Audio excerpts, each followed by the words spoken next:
Night shift strong. Emma's 90-day turnaround at 3:07 a.m. Under humming cafeteria lights and a vending machine glow that promised relief it never delivered. Emma tucked her badge into a scrub pocket and replayed the cardiology resident S-words. Borderline hypertensive. The elevator mirror had shown a posture that carried everyone but herself frowned shoulders, dull eyes, a jaw clenched against the next alarm. In the break room, she opened her phone, not for doom scroll, but to type a sentence she could touch.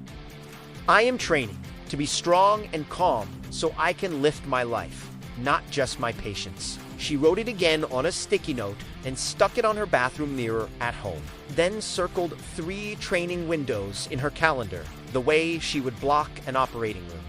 Non-negotiable. She didn't buy a new program. She bought a $5 notebook and a pen. The promise was simple. Feel better before lifting heavier. Build an engine that makes nights survivable. Earn weight with perfect form. And let evidence, not mood, decide what happens next. If motivation showed up, great. If not, the calendar would. Day 1 refused the montage and chose mechanics.shoes laid out the night before. Phone on airplane mode. 5 minutes of brisk incline, walking until breath-matched steps. Then a circuit that touched every pattern without poking every ache. Bauxite goblet squats to teach depth and control. Incline push-ups on a countertop to spare cranky shoulders. One arm rows with a loaded grocery bag to wake lats and posture. Suitcase carries down the hallway for grip and anti-tilt core, and a 40-second forearm plank with ribs stacked over pelvis.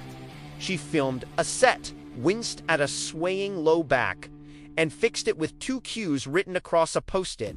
Exhale to stack, knees track toes. She left 2 clean reps in reserve on every set, logged the weight, time, and a 1-line mood check showed up. Not perfect, proud, and ended with 2 minutes of box breathing. The next day existed because the first day didn't wreck anything. She took baseline photos in the same bathroom light, measured her waist at the navel, timed a relaxed mile walk, and gave the scale permission to whisper, not to shout. The plan fit the job, not the other way around. Emma chose a 3-day full-body split that respects 12-hour nights day A with a squat focus plus a horizontal push, a row, a farmer, carry, and a plank. Day B with a hinge focus plus an overhead press, a vertical pull, an Day C with a single leg focus plus a push. Pull super sitchi, a light hip hinge power move, and a side plank. Warm-ups lasted 5 minutes treadmill walk, band pull-up, 2 light ramp sets for the first lift beat, 'cause warm is a verb, not a sticker. Her progression ladder was boring in the best way. Week 1 at 3 sets of 8, week 2, 3x9, week 3, 3x10, week 4, add the smallest plate and return to 3x8. Compounds stayed at 1 to 2 reps in reserve so technique could lead and joints could thank her later. She wrote 5 form cues at the top of every page tripod foot, ribs down, long spine, elbows under. Bar Closand read them between sets until they moved from eyes to bones. Cardio turned into a partner, not a punishment. 2 zone 2 sessions per week, 25 to 40 minutes, at a pace where full sentences came without. Guests were slotted after anchor naps or on days off, building an aerobic base that made every hallway sprint and late-night transfer easier. 1 short interval session scratched the go-fast itch without frying recovery.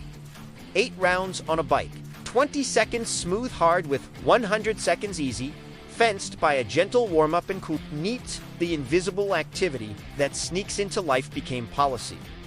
Park at the far end of the lot. Take stairs when safe. Loop a lap after clock-in. Walk a call instead of sitting. She learned nose breathing on night rounds to keep heart rate honest and shoulders relaxed. On redline weeks, she swapped the interval day for a longer walk, because recovery is training. On calm weeks, she kept the intervals brief and crisp. Steps rose quietly to 7 to 10,000 most days. Not because she chased a badge, but because the system made walking the easy choice.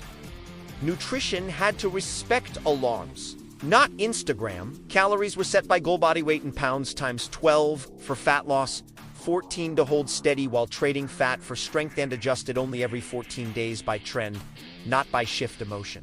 Protein became law at 0.8 to 1.0 gram per pound of goal body weight, spread across 3 to 4 meals to keep hunger soft and recovery loud. She built plates with a budget plate method. Half produce in the color of traffic cones and sunsets, a palm of lean protein, a cupped hand of fiber-rich carbs, a thumb of healthy fats, 2 autopilot meals, cleared decision fog, Greek yogurt with whey and berries for breakfast when the sun rose on her commute, and pre-cooked chicken, microwave rice, bagged salad, olive oil, and lemon between patients. Dinner rotated salmon with potatoes and broccoli, turkey chili with beans and rice, and a one-pan stir-fry on late nights. Caffeine became strategy front-loaded early in the shift, cut 4 to 6 hours before sleep and hydration, a quota. 2 liters by midnight, more before clock out, pinch of salt after sweaty chaos. When 3 a.m. whispered sugar, she answered with a bridge snack yogurt, berries, 10 dark chocolate chips, and a long sip of water. Sleep was the lever that moved all the others. Night shift physics don't negotiate, so Emma wrote an actual protocol. Sunglasses on the drive home to blunt, morning light bedroom cav dark with blackout curtains and a cheap fan for noise. Phone parked in the kitchen to keep blue light off the pillow, 10 pages of fiction.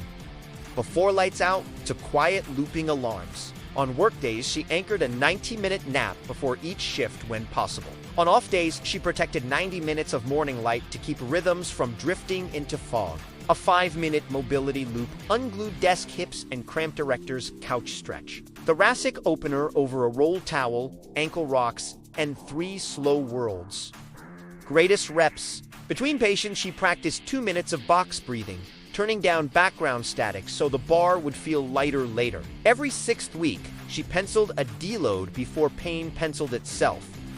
Sets trimmed by a third, technique sharpened, sleep guarded. Soreness lost its power as a scoreboard. Quality took over, and the skill of stopping 1 rep early felt like a grown-up superpower. Setbacks clocked in like everything else. A code on a double shift erased 1 training window. A careless step on a wet tile grumbled at her knee. Travel CME hijacked a Saturday.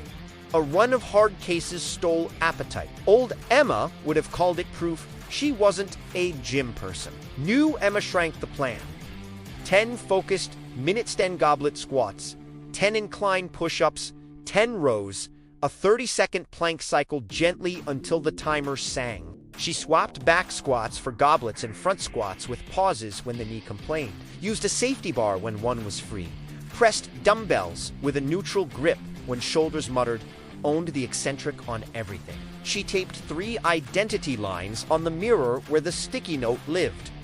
I train on busy days. I choose protein. I never miss twice. Cheesy, maybe, effective, absolutely. Pain got a framework. If discomfort sat at 3 of 10 and stayed there, keep the movement and lighten the load. At 4 to 5, change the pattern. At 6, stop, breathe, and walk. At day 30, something small roared louder than numbers. Scrub pants fit like a compliment and the stairwell stopped winning. Push-ups climbed from 5 shaky to 12 clean. The mile walk dropped by 90 seconds, and late-night conversations felt easier because lungs had room. She registered for a hospital charity stair climb, not to cosplay athlete, but to test whether the system could hold under a clock. On lunch breaks, she rehearsed rhythm toll posture, soft face, hands light on rails, feet like metronomes, and kept breathing through her nose. She practiced confidence by picking conservative first attempts on hard days, logging results without apology, and leaving enough energy to show up tomorrow. After the event, she didn't post a medal. She posted her calendar with 3 checked boxers and wrote, "Process over performance." The high was not the climb. The high was looking forward to the next week. Because the plan made sense inside a messy life. By day 90, lab work caught up to the mirror. Blood pressure back inside the lines. Resting heart rate down.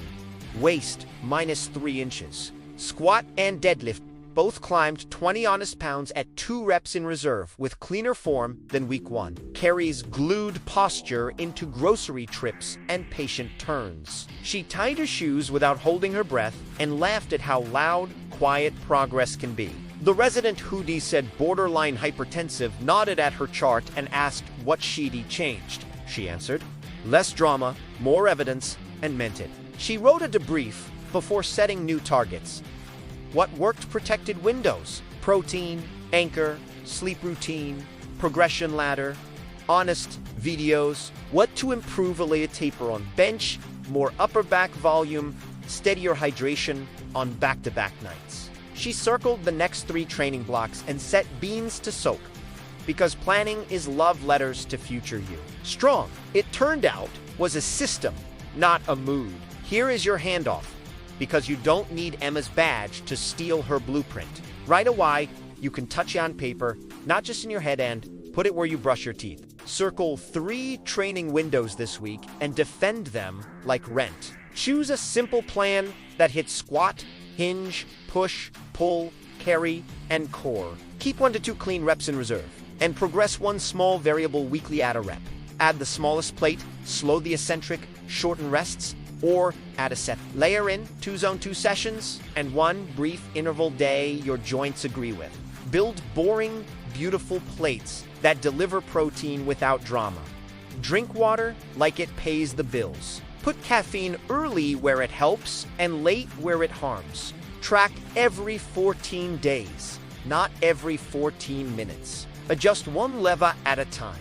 When a day collapses, take the win, still available. A walk, a plank, a protein, anchored meal, early bedtime. Repeat that kind of stubborn, and your biology will have no choice but to move. Tomorrow morning, run Emma's 7-day map without negotiating with your feelings. Day 1, full body A with box squat, horizontal press, or incline push-up, row, farmer carry, plank. Day 2, a 30 to 40-minute conversational walk and the 5-minute mobility loop. Day 3, full body B with hip hinge, like RDL, overhead press, vertical pull, split squat, pallet press. Day 4, steps to 8 to 10,000 with 2 5-minute walks after meals and protein at each meal. Day 5, full body C with lunge, incline dumbbell press, cable or band row, light hinge power like kettlebell swings, side planks. Day 6, 12 minutes of easy intervals on a bike with long recoveries, then long hamstring and calf stretches. Day 7, outdoor walk for 30 to 45 minutes. Plan the next week and prep to proteins and to veggies so your future self can say yes without thinking. Tape a 4-box grid on the fridge training. Protein, steps, sleep hand. Check it nightly. If you're still here, you're not hunting hacks. You're hunting handles. Lay out your shoes tonight. Fill your bottle now. Put a resistance band in your bag and do 10 pull-aparts before the longest call. Ask the elevator if the stairs can take 1 round. When 3 a.m. sings sugar, meet it with a bridge snack and a long inhale through your nose. When a double shift crushes the calendar, shrink the plan. Don't scrap it. You don't need perfect days. You need consistent reps. The body trusts the plan. You repeat. The quiet lion isn't the roar on a podium. It's the heartbeat you can hear when the floor finally goes still and you choose sleep, then training, then 1 plate of food that keeps a promise. Begin now.